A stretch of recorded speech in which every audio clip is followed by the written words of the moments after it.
విద్యార్థి దశలోనే సుస్థిర జీవన విధానం అలవర్చుకోవాలని నేషనల్ గ్రీన్ కోర్ ప్రాజెక్ట్ అధికారి విద్యాసాగర్ డిఓ ప్రణీత సూచించారు. స్థానిక లిటిల్ ఫ్లవర్ హై స్కూల్లో ఎన్జీసీ ఆధ్వర్యంలో గురువారం సుస్థిర జీవన విధానంపై జిల్లా స్థాయి సదస్సు నిర్వహించారు. మన దైనందిన జీవితంలో మనం చేస్తున్న పొరపాట్లు, అలవాట్లతో ప్రకృతి దెబ్బతింటోందని, కాలుష్యం పెరుగుతోందని జిల్లా విద్యాశాఖ అధికారిని ప్రణీత చెప్పారు. వీటిపై అవగాహన పెంచుకుంటే గాలి, నీరు, నేల కలుషితం కాకుండా చూడవచ్చని, పర్యావరణ పరిరక్షణలో భాగమవ్వడం సులభమవుతుందని తెలిపారు. చెత్త నిర్వహణ, కంపోస్టు ఎరువుల తయారీ, కాలుష్య విధానాన్ని చిన్న చిన్న ప్రయోగాలతో ప్రత్యక్షంగా వివరించారు. పరిశుభ్రత ఇంటి నుంచే మొదలైతే చాలా వ్యాధులకు అడ్డుకట్ట వేయగలమని రిసోర్స్ పర్సన్ విద్యార్థులకు ఈ సందర్భంగా అవగాహన కల్పించారు. సంతోష్ ఆధ్వర్యంలో నిర్వహించిన మ్యాజిక్ షో విశేషంగా ఆకట్టుకుంది.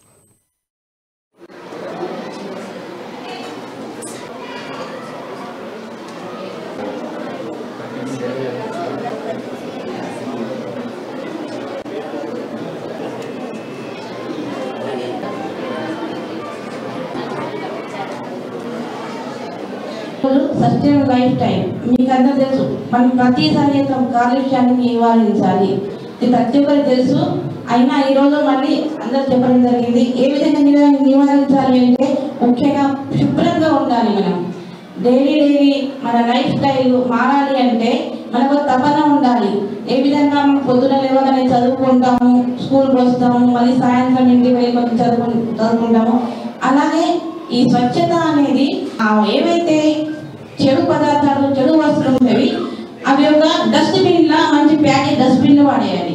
పుల్ల పడేసిన దాని మీద పురుగులు అన్ని పడతాయి. మరి ఏదైతే మన దగ్గర ఇంట్లో చెత్త ఉంటుంది అది కూడా దాదాపు చెత్త నిండగా అందులో పచ్చి ఏం వేయకూడదు. తడి చెత్త ఒక దిక్కు, పొడి చెత్త